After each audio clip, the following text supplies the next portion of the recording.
BRS పార్టీగా మారింది municipality అంటున్నారు. మీకు ఎక్కడుందే ఆడ బలం?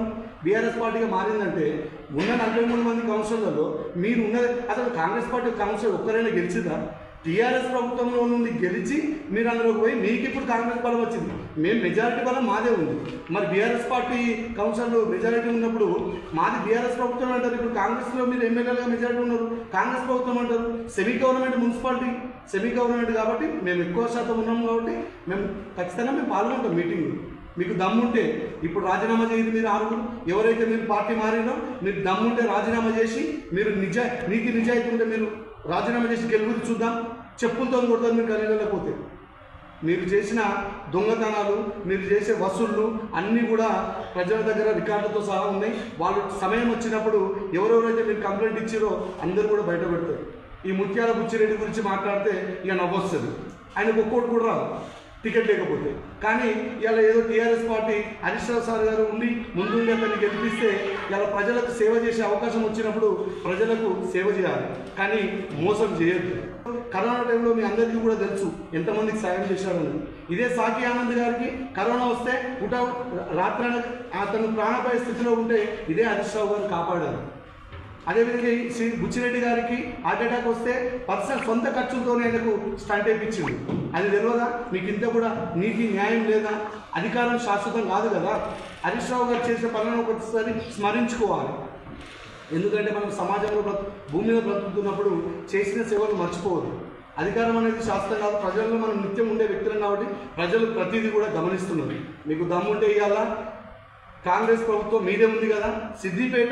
సిద్దిపేటకు ఆగిపోయినటువంటి 20 కోట్ల నిధులను ఫస్ట్ మీరు తీసుకెళ్ళండి.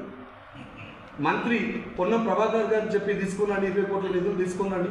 20 కోట్ల నిధులు కనుక తీసుకొని వస్తే మీ మంత్రికి మీకు మా మున్సిపల్ సర్వసభ్య సమావేశం తరఫున మీ అందరికీ కూడా పాలాభిషేకం చేస్తాం.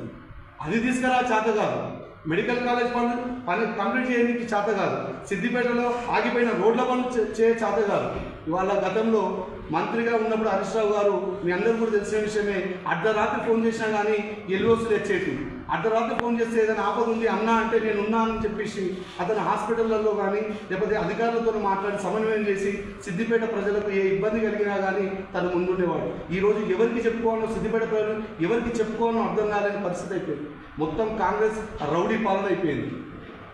ఇవాళ టీఆర్ఎస్ ప్రభుత్వం టీఆర్ఎస్ ఎమ్మెల్యేగా ఉండి సిద్దిపేటకి ఎమ్మెల్యేగా ఉన్నాడు కాబట్టి ఖచ్చితంగా అధికారులతో తన కాన్స్టిట్యున్సీ అభివృద్ధి పనులపైన ఖచ్చితంగా ప్రజల క్షేమం కొడతారు కాబట్టి హరీష్ రావు గారు రివ్యూ ఖచ్చితంగా నిర్వహిస్తారు.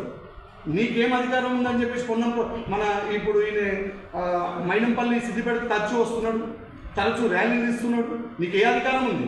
నువ్వు ఇప్పటికీ సంవత్సరం నుంచి ర్యాలీలు తీస్తున్నావు. ఒక్కసారైనా మరి సిద్దిపేట ప్రజలకు ఇది అవసరం ఉంది అని చెప్పేసి ఏనాడైనా నువ్వు మాట్లాడినావా? మైకు పట్టుకొని కాంగ్రెస్ పార్టీని రేవంత్ రెడ్డి గారిని నువ్వు కోరినవా? సిద్దిపేటలో 20 కోట్ల పెండింగ్ పనులు ఆగిపోయినాయి, వాటిని రిలీజ్ చేయాలి రేవంత్ రెడ్డి గారు ముఖ్యమంత్రి గారు అని చెప్పేసి నువ్వు ఏనాడైనా పొన్నం ప్రభాకర్ అడిగిందా? లేకపోతే నువ్వు అడిగినా? మైనపల్లి అడిగిందా? లేకపోతే పూజల హరికృష్ణ గారు అడిగిందా? ఇలా అవన్నీ పెట్టి మొన్న వరంగల్లో సభ పెడితే నువ్వు ఇన్ఛార్జ్ మంత్రి కనీసం సిద్దిపేట ఆల్రెడీ అభివృద్ధి చెందింది సరే, ఇప్పుడు ఆల్రెడీ అభివృద్ధిలో ఇప్పటికైనా సరే ప్రభుత్వం ఉన్నా లేకపోయినా సిద్దిపేటలో ఆల్రెడీ గతంలోనే అభివృద్ధి జరిగింది. నువ్వు ఉస్నాబాద్ ఎమ్మెల్యేగా ఉన్నావు. మొన్న పోతుండే ఆ ఉస్నాబాద్ కనీసం నువ్వు చెట్లు కూడా నాటలేదు. రోడ్డు పక్కన చెట్లు లేవు, కనీసం వీధి లైట్లు లేవు. ఆ ఉస్నాబాద్ని అభివృద్ధి చేస్తలేవు. వాస్తవానికి నిన్న ఎమ్మెల్యే హరీష్ రావు గారు వచ్చినటువంటి మీటింగ్ ఏంటంటే రివ్యూ మీటింగ్.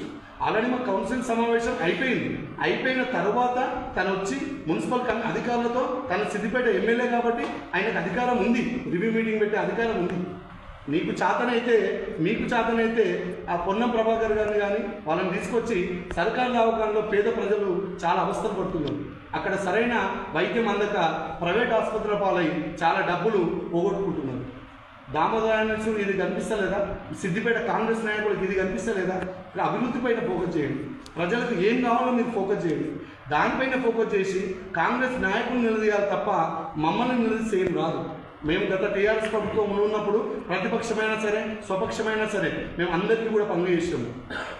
బట్టి విక్రమార్కకే కానీ లేకపోతే హుజూర్నగర్ ఎమ్మెల్యే ఉత్తమ్ కుమార్ రెడ్డికే కానీ నల్గొండలో స్పెషల్ కమిషనర్లు పెట్టేసి స్పెషల్ దానికి ఇన్ఛార్జ్గా సీఎం గారే మన ఆనాటి ముఖ్యమంత్రి కేసీఆర్ గారే ఉండి నల్గొండకు డెవలప్మెంట్ చేసింది. ఇవాళ మీరు ఏదో అన్ని కాకమ్మ కథలు లేకపోతే మీరు ఇచ్చినటువంటి హామీలు అమలు చేయలేని హామీలు ఇచ్చి ఇవాళ ప్రజలను మోసం చేసి రగిలిపోతున్నారు మీ పైన. ఎప్పుడెప్పుడు ఎలక్షన్లు వస్తే మిమ్మల్ని ఎప్పుడెప్పుడు ఓడగొడదామా అని చెప్పేసి రగిలిపోతున్నారు. సమయం వచ్చినప్పుడు ప్రజలు దానికి ధీటైన సమాధానం చెప్తారు, మిమ్మల్ని వచ్చే ఎలక్షన్లో ఓడగొడతారు. మీరు చేసిన ఏవైతే అవినీతి పనులు ఉన్నాయో ఖచ్చితంగా మేము అన్నింటినీ కూడా ఈ 5 ఏళ్లలో మీరు చేసేటువంటి అవినీతి పనులు ఏవైతే ఉన్నాయో అన్నీ కూడా మేము బయటికి తీసుకొస్తాం.